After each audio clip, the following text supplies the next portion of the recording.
Bonjour, nous sommes le dimanche 19 mai 2024 et nous allons parler de la Russie et de sa découverte en Antarctique. Une découverte colossale parce que c'est titanesque, 511 milliards de barils. Alors 511 milliards de barils, ça correspond à quoi par rapport aux autres pays dans le monde? Par exemple le Venezuela qui est la première réserve de pétrole au monde, principalement du sable bitumineux, c'est du sable imbibé de pétrole, 304 milliards de barils, voire plus. Arabie Saoudite, 297 milliards de barils. Canada, 168, toujours en milliards. Iran, 158. Irak, 145. Russie, 108. Koweït, 101. Émirats Arabes Unis, 98. États-Unis, 69. Libye, 48. Nigeria, 37. Kazakhstan, 30. Chine, 26. Après, ça descend.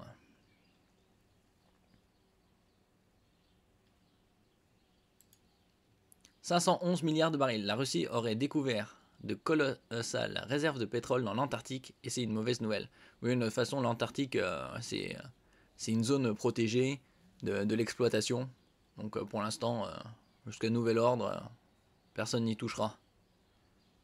Mais au moins 511 milliards de barils estimés. Voire peut-être même plus. N'oubliez pas de vous abonner pour plus de news nationales, européennes, internationales sur ce monde merveilleux dans lequel nous vivons. L'équivalent de 511 milliards de barils de pétrole aurait été découvert en Antarctique par la Russie, soit près du double des réserves connues de l'Arabie Saoudite. Le continent blanc est supposé intouchable, mais la crainte est forte que la trouvaille ne se transforme en bombe climatique et géopolitique. Oui, avec autant de pétrole, 511 milliards, c'est titanesque. Depuis 1959 et la signature à Washington du traité sur l'Antarctique, le vaste continent blanc est, d'une certaine manière, un bien commun de l'humanité. Une terre intouchable, sinon pour les scientifiques.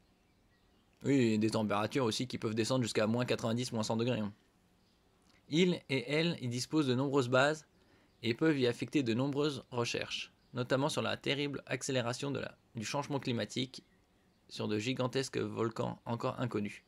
Ouais, la calotte glaciaire là-bas, c'est environ, selon certains endroits, 4 à 5 km d'épaisseur. Et la différence avec l'Arctique, c'est de la banquise, c'est de la glace sur de l'eau, alors que l'Antarctique, c'est de la glace sur un continent solide. Les scientifiques, à ce titre, y effectuent de nombreux forages. Et il semble que ce faisant, les Russes aient fait il y a quelques années une découverte aussi majeure qu'inquiétante, ou du moins l'est annoncée. 511 milliards de barils de pétrole découverts sous l'Antarctique. Encore, ça c'est une certaine zone où ils ont prospecté. Scientifiquement, il y a plein d'autres zones encore. Parce que l'Antarctique est très vaste. Ainsi que le relate Newsweek ou The Daily Telegraph, il et elle auraient ainsi détecté un colossal monde souterrain plein d'une quantité pléthorique de gaz et de pétrole.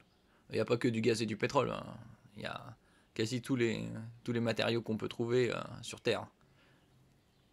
Suffisamment pour rebattre potentiellement les cartes énergétiques et géopolitiques mondiales et mettre un ultime coup de frein à la transition de la Terre de sa dépendance aux hydrocarbures vers des énergies ne la transformant pas en une brûlante boule invivable. Bon, et après, c'est l'évolution, hein.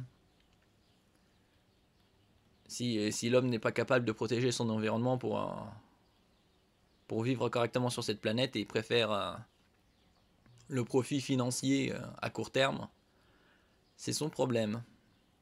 Dès 2023, le matin faisait partie des inquiétudes internationales autour d'un navire russe nommé Académique Alexander Karpinski, faisant la navette entre le Cap, en Afrique du Sud, et le continent blanc. La raison de cette crainte, exprimée par des militants pour le climat, est résumée par le Daily Telegraph. Si les scientifiques à bord du bateau d'exploration polaire partaient pour une mission de forage et d'études géologiques et sismiques, celle-ci semblait destinée à chercher des réserves de pétrole ou de gaz en Antarctique, malgré le bannissement international de son exploitation. Oui, après, ça n'empêche pas de prospecter, on va dire, entre guillemets. Du moment que c'est pas exploité, font de la recherche scientifique, donc ils sont obligés à un moment ou à un autre de trouver sur des réserves de gaz, de pétrole. Ce qui explique avoir trouvé les hommes et femmes de Rosgeo, une firme géante de Russie, dépasser largement les peurs ou les espérances. Selon le côté de barrière derrière laquelle on se trouve, à la suite des estimations faites par les scientifiques russes, Newsweek parle ainsi d'une réserve colossale de 511 milliards de barils d'or noir détectés dans la partie britannique, bien que ces nationalités n'aient pas réellement de sens sur le continent blanc. Chaque pays, quasi, enfin une bonne trentaine, voire de pays, a des bases scientifiques sur le continent. 511 milliards de barils de pétrole, pour se donner un ordre d'idée, c'est comme le calcul le média américain, l'équivalent de 10 fois la production en mer du Nord depuis 50 ans, ou, selon les chiffres donnés par le Daily Telegraph, près du double des réserves connues de l'Arabie Saoudite, le géant mondial du secteur. De quoi donc faire tourner beaucoup de têtes. Oui, comme je vous ai montré ici, Arabie Saoudite, 297 milliards de barils. Le Venezuela, le premier, avec 304 milliards, au moins, voire plus, selon d'autres estimations. Ce serait autant qu'en Antarctique.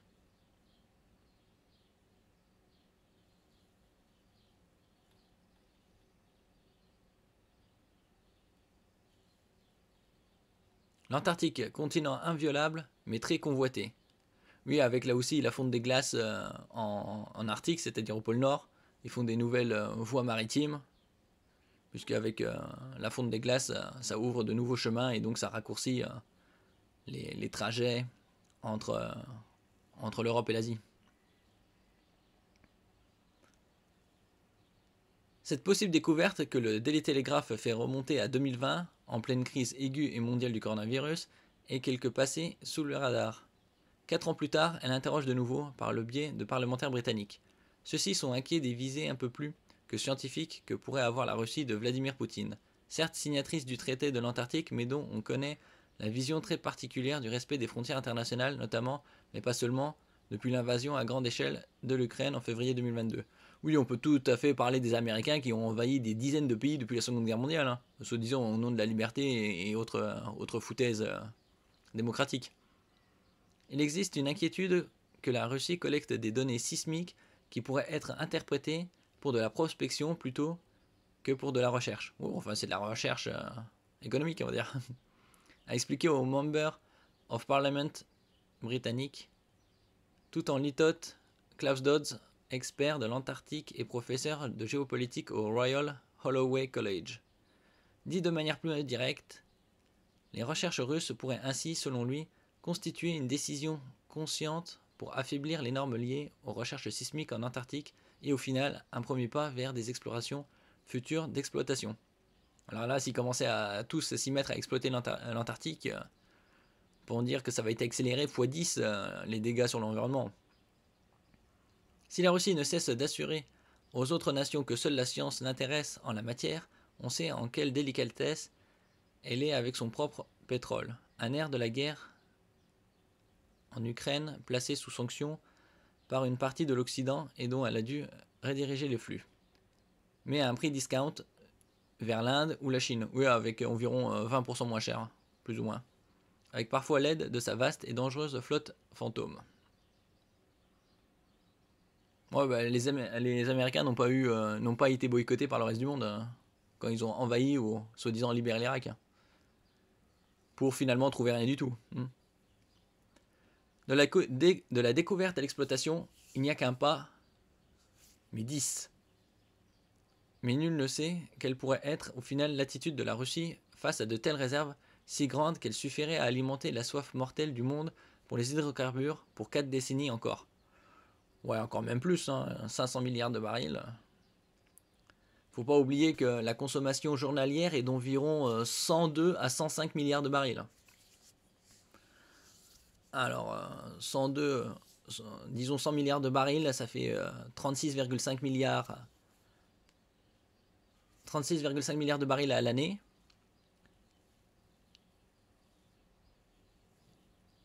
X 10, ça fait 365 milliards. Donc, 4 décennies, ça va être peut-être avec le reste du monde, mais en soi, en 15 ans, c'est fini. S'ils se mettent à exploiter que cette réserve-là et l'utiliser.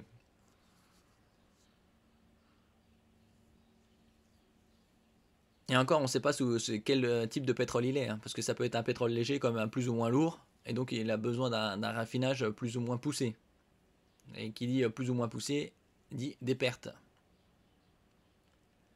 La Chine, qui depuis quelques années et ainsi qu'il l'a expliqué récemment RFI, a ouvert une 5e base sur le continent blanc et cherche également à se placer comme une nation majeure de l'Antarctique et aussi énorme consommatrice d'hydrocarbures. Peut-être alors pourrait-elle avoir aussi son mot à dire à propos de cette vieille norme sur l'exploitation des ressources de la Terre australe, ou au contraire réfréner les visées lointaines de la Russie.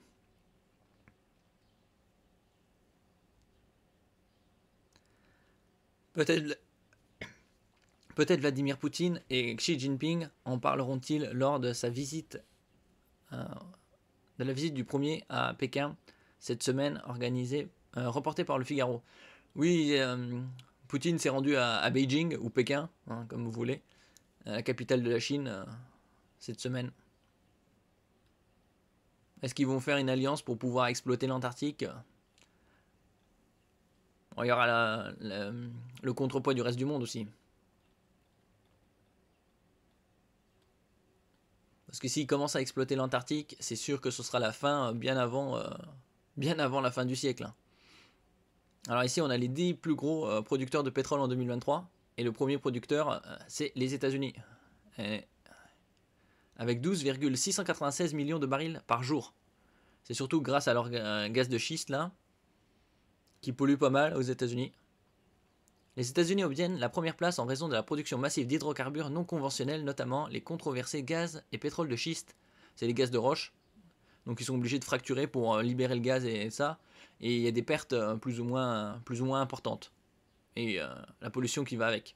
Qui représente 65% des extractions du pays, les États-Unis sont également l'un des plus gros consommateurs de pétrole au monde. Ils produisent environ 12,696 millions de barils par jour, ce qui les place en tête du classement des plus gros producteurs de pétrole. Après viennent la Russie, avec 2 millions de barils en moins. La Russie possède d'importantes réserves de pétrole et est l'un des plus gros exportateurs mondiaux de pétrole brut. Gazprom, la société d'État russe, joue un rôle majeur dans l'industrie pétrolière et gazière du pays. La Russie produit environ 10,477 millions de barils par jour de pétrole. La troisième position, c'est l'Arabie Saoudite avec 10,461 millions de barils. Ça, c'est le plus gros exportateur de pétrole brut. Et membre de l'OPEP, Organisation des pays exportateurs de pétrole.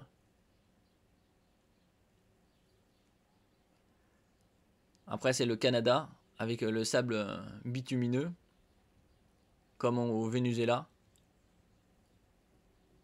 Et ils ont des réserves et ils produisent 4,625 millions de barils par jour.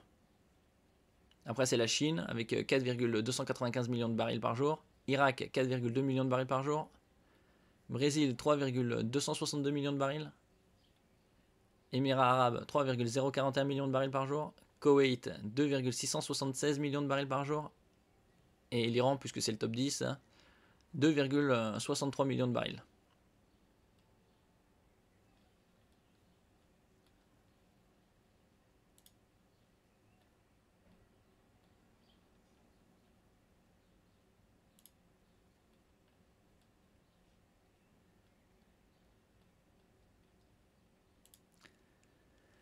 Merci pour votre écoute. N'oubliez pas de mettre un j'aime, un commentaire, de partager et de vous abonner à la chaîne. À la prochaine fois.